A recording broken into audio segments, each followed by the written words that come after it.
Good afternoon. This presentation will review some of the changes that are proposed to the City of Albuquerque's Integrated Development Ordinance. We refer to that as IDO.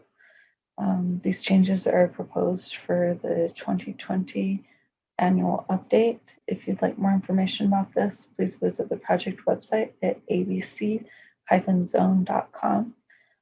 That's what's showing on this portion of your screen. There's background information. There's also links to the exact text of the proposed changes. In this presentation, we'll be reviewing the spreadsheet of proposed changes, which is the exact text that will change. And then on the other side of the screen, we have the current Integrated Development Ordinance document so that we can kind of see those changes in context. This portion of the presentation focuses on development standards. This is part 5 of the IDO, and these standards generally address how good and how high quality the development needs to be. So this includes parking standards, wall height, building design, as well as standards to protect sensitive lands. It also covers subdivision standards. We'll be going through the table line by line, and I will find it in the text of the IDO over here to show everyone. One other little bit of orientation. This presentation covers the changes that are put forth by the Planning Department on behalf of the City Administration. There's a companion presentation put on by City Council staff that covers changes proposed by City Councilors, and that you'll see those gray lines in this spreadsheet table. If you want more information on those changes, visit abc-zone.com, and there's a link to that presentation. So getting started, the first change is on page 218, and this is to table 514, which is allowed exceptions and encroachments. What this change would do is to add a new row for porch with the following text. May encroach into a required setback, but not closer than 5 feet from any lot line. May encroach up to the front lot line in UC, MS, PT areas, which is urban center, Main Street, and premium transit. We would also need to add an explanation to the header of this table that describes UCMSPT as urban center, Main Street, and premium transit to define that acronym. The reason for this change would be to clarify that portions of a building meeting the definition of a porch may be located in required setbacks. There's a related item to revise the definition of porch that also clarifies this.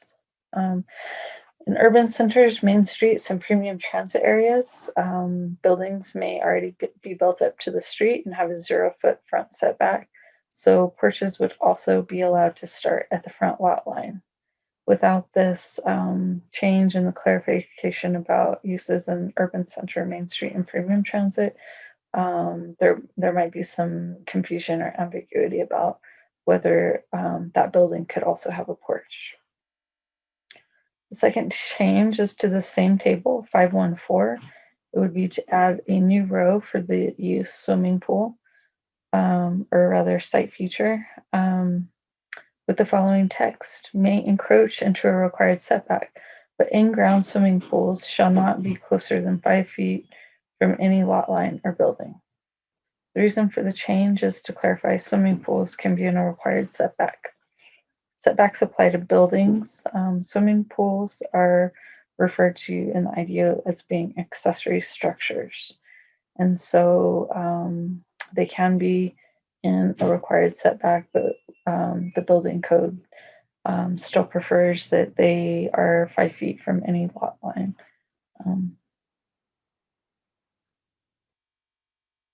Okay, so the next change is on page 221.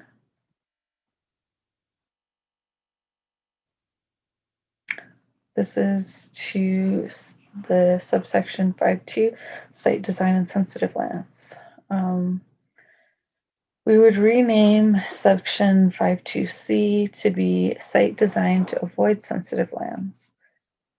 It would also add a new subsection D before the next one, archaeological sites, and that new subsection would be titled Site Design to Respond to Climate and Geographic Features, as shown in Exhibit 52D, and renumber the following sections accordingly. What this proposed change is to add new site design provisions that are intended to improve building performance of Albuquerque developments. There's a little additional explanation in the memo from the Associate Planning Director and DRB Chair that's found in Exhibit 52K. There will be another video that highlights those proposed changes. If you want to follow up on those, visit abc-zone.com, and there will be a link to those to that presentation. The next change is on page 249. This is to section 55B1E.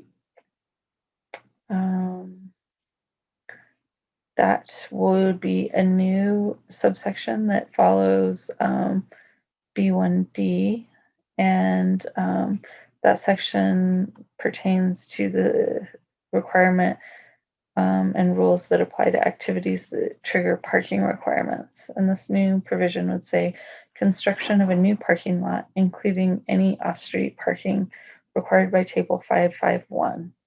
And the reason for the change is it adds a trigger to meet parking requirements if a new parking lot is constructed, even if a building is not proposed. Along with this, ADA parking would also be required. The next change is on page 254. This is a change to Table 551, which is the minimum off-street parking requirements. What this change would be is to add new standards to the row for hotel and motel, just down here at the bottom. Add to the citywide rule 1 space per guest room or 1 space per 2 beds, whichever is greater. To the standard for urban center, Main Street, and premium transit, it would read 2 spaces per 3 guest rooms or 1 space per 4 beds, whichever is greater. And the reason for the change is to address what the parking should be required at a version of a hotel, such as a hostel, where where lodging is provided by bed, not by guest room.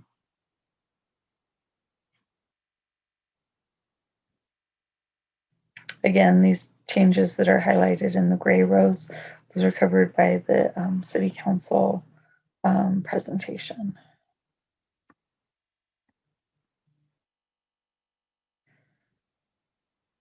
Okay, the next change is on IDO page 262. It is 55C8A.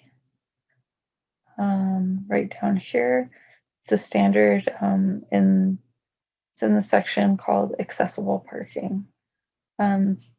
This whole provision would be revised to read as follows: within the off-street parking requirements of Table 551 and Table 552, as adjusted by Section 55C5 parking reductions, and not in addition to those requirements.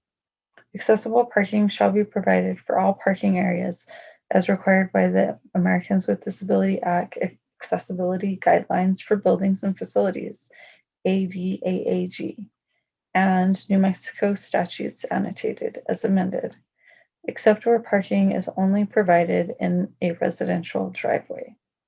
The reason for this change is to require ADA parking for all uses and only exempt parking provided in a residential driveway.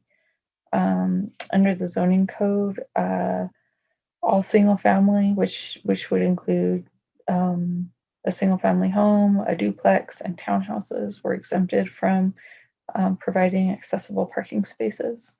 In the IDO, a townhouse development, it makes some sense to have a townhouse development provide some accessible parking if it's in a common kind of parking court or parking lot. The way it's written here to change, if it were a townhouse development that only had individual garages with individual driveways leading to those garages, then those would not require to be accessible. This gets us more equitable parking citywide in the appropriate situations. The next change is to the IDO page 265. So this is to subsection 55 F1 A5. That's up here at the top. We would delete this provision. There are related items in the spreadsheet proposing a new subsection 14.16.55 B4 that's titled Allowed Vehicles that would regulate where you can park different types of vehicles in different zone districts. So these were addressed in the previous presentation on use-specific standards, where we removed the use about parking of commercial vehicles because the city doesn't have a definition for what a commercial vehicle is. And when planning staff looked at it, it was really hard to draw the distinction between a light vehicle and a commercial vehicle. So, and additionally, vehicle parking is not really its own use. It's usually done in conjunction with a different primary use. This change here on page 265, we're proposing it to adjust and move to a new subsection proposed by related items to remove parking as uses in table 421. This is further explained in exhibit 55. The next change is on page 266. This is to subsection 55 F1 A11. This one at the top. This would be revised as follows. Required parking spaces for uses in the civic and institutional, commercial, and industrial use categories may be located in a designated parking area on a lot within 330 feet in any direction of the premises served by such parking. This change clarifies that the use may be on multiple lots within a premises and does not have to occur only on the one specific lot. And that's consistent with what this section is about, which is shared parking, location, and design. The next change about parking standards for restaurant, that's going to be reviewed in the city council presentation. And I'll continue on with the change proposed on page 274. That is to subsection 55 L2C.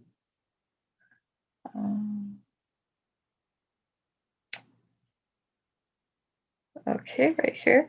What the change would do is replace the text in IDO with this new text. Drive-through service windows shall be angled at least 45 degrees from parallel with any abutting lot line of a residential zone district so that it does not directly face the residential lot. The reason for this change is it was unclear to code enforcement what parallel is. It originally says parallel to any residential zone district lot line.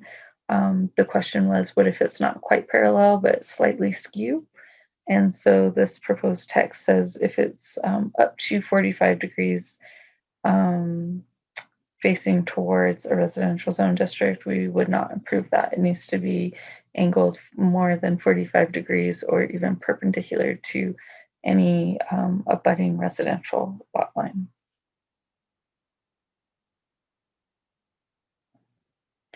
Next change is on the IDO page 287, and this is subsection 56E3.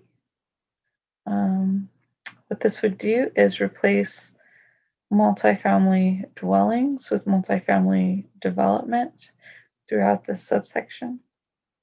And the reason for the change is that this would apply edge buffer requirements to uses in the group living category, such as nursing home, since the definition multifamily development includes uses in the group living category. So this is referring to a whole category of uses and not just the one use of multifamily dwellings, which is commonly referred to as apartments. Next change is on page 288 of the IDO, and this is in subsection 56E4. The change would be to revise the existing language into a new number 1 and add a new number 2 as follows. I believe this would be the applicability. This would be a new number 1, and then these would become an A and a B, I believe. So the new number 1 would read, where multifamily development is adjacent to a lot with industrial development, a buffer shall be provided as specified for the relevant areas in subsection B and C below. So those would be referring to this larger E4B and E4C. And this number 1 and number 2 would become a new 56E4A2A and A2B. The reason for this change is that it requires multifamily development to buffer itself from existing industrial development. This is sometimes referred to as coming to the nuisance. So if there's an existing industrial use in a property that allows multifamily uses to occur, wants to locate next to an existing industrial use, which may have some negative impacts, this kind of specifies what happens in that situation. Right now, the IDO only requires the industrial development that comes next to a multifamily or residential use provides a buffer on their property if it goes in first. This additional requirement helps ensure environmental justice for future residents.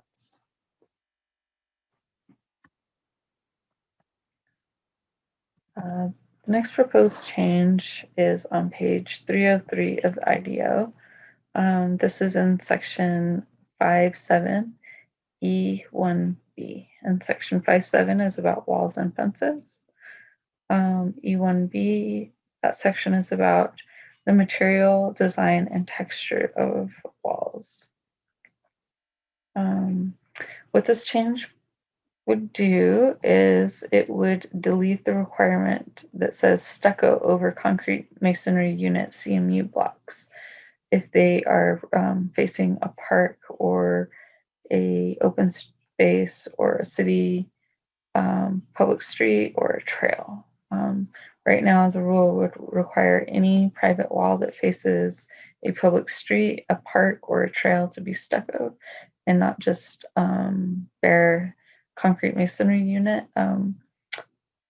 What we decided was that in those locations, either a stucco or a textured decorative CMU block could be used to comply. The next change is on page 305. This is the wall section still. This is about wall design. It's subsection 57E3.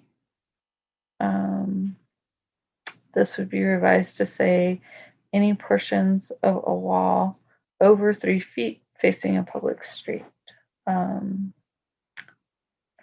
change clarifies that the measurement,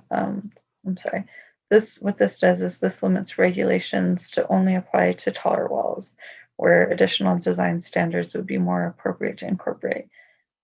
These wall design standards, these options 1 through 5, they're really originally were intended to apply to the 6-foot walls that maybe follow the side and rear of a subdivision, to make sure that the wall is not just a large, tall, blank face. And so this revision, what this does is this says that you don't have to do these design options unless you have a taller wall. The next change is on page 311 of the IDO. This is a new section that applies to outdoor and site lighting. The change is to subsection 5.8D3, and the change would be, that's right here, to revise all outdoor lighting shall be shielded and aimed so that lights spill over onto the area 10 feet beyond the property line shall not exceed 200-foot lamberts as measured from the property line facing the light source. And what this change clarifies is that code enforcement staff would stand at the property line and point their measurement tool towards the light source and then take a reading to see how bright that is. It was a little bit ambiguous beforehand without this new revised text. The next change is to page 317 of the IDO. This is the section that relates to solar access. This is a revision to the subsection 510C1, which is right here. This paragraph would be revised to read as follows. The building height shall not exceed the relevant heights shown in table 510.1 or the maximum building height allowed by the zone district, whichever is less. The building heights in the table were determined based on the distance cardinally south from the northern property line at an angle plane of 32 degrees angle that allows 1 hour of winter solstice sunlight to at least 2 feet up on a southern facing wall that is located 10 feet from the property line. Distances from the northern property line that were not whole numbers were rounded down. What this change does is that it simplifies the regulation and it tracks and requires the numbers provided in this table, 510.1, instead of what someone could arrive at doing the math to figure out that 32-degree angle plane. So this resolves a slight conflict between the two, and it goes in favor of looking at the table. The same table was adopted originally under the zoning code and had prevailed in practice over what that angle plane measurement was. So by making this change, we were kind of clarifying that we would look to the table for compliance, not those numbers that someone could show us the math on. The change also generally tracks with established setback requirements, and the setbacks are also meant to be a way of providing solar access, in addition to providing more space on a site and fire protection between dwellings.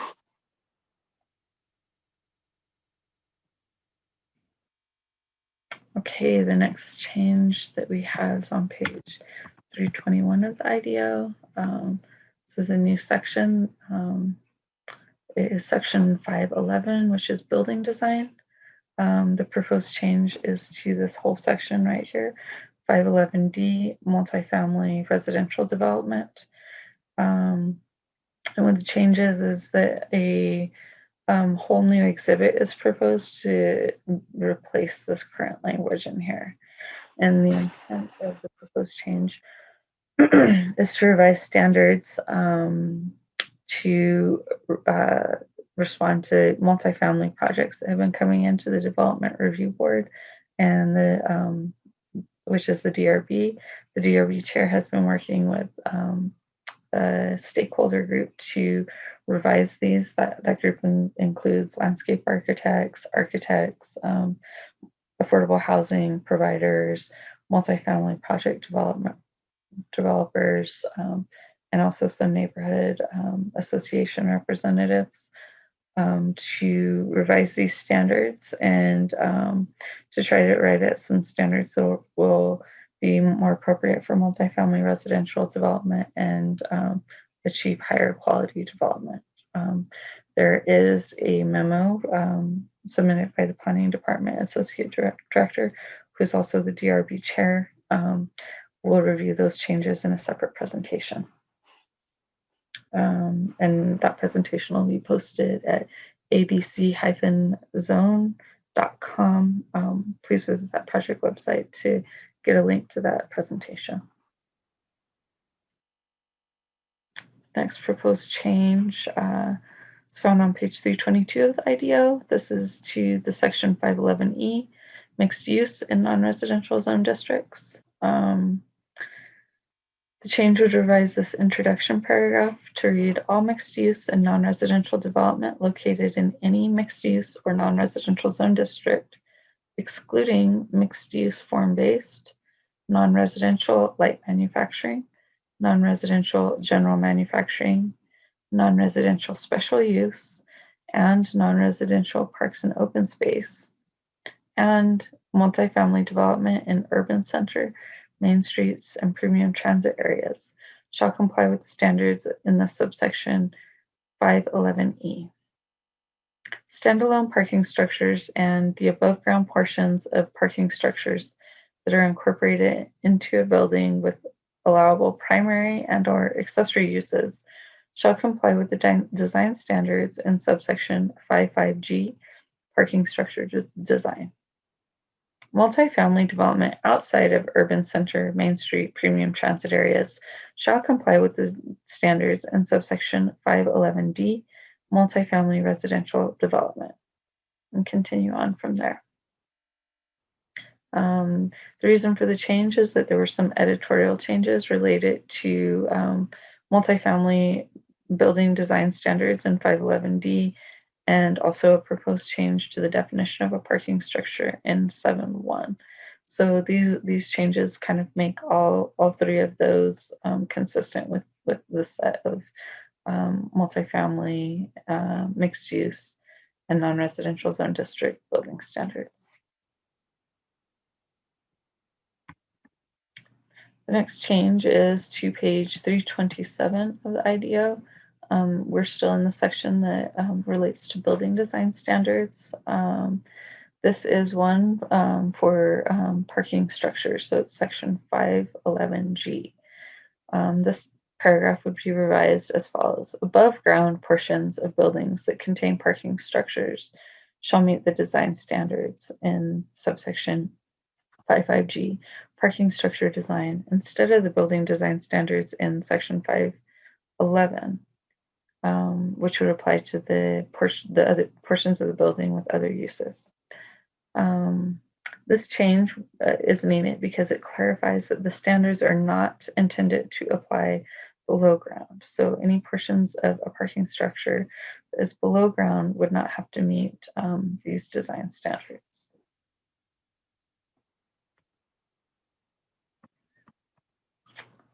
The next change is to section 513 of the IDO on page 353.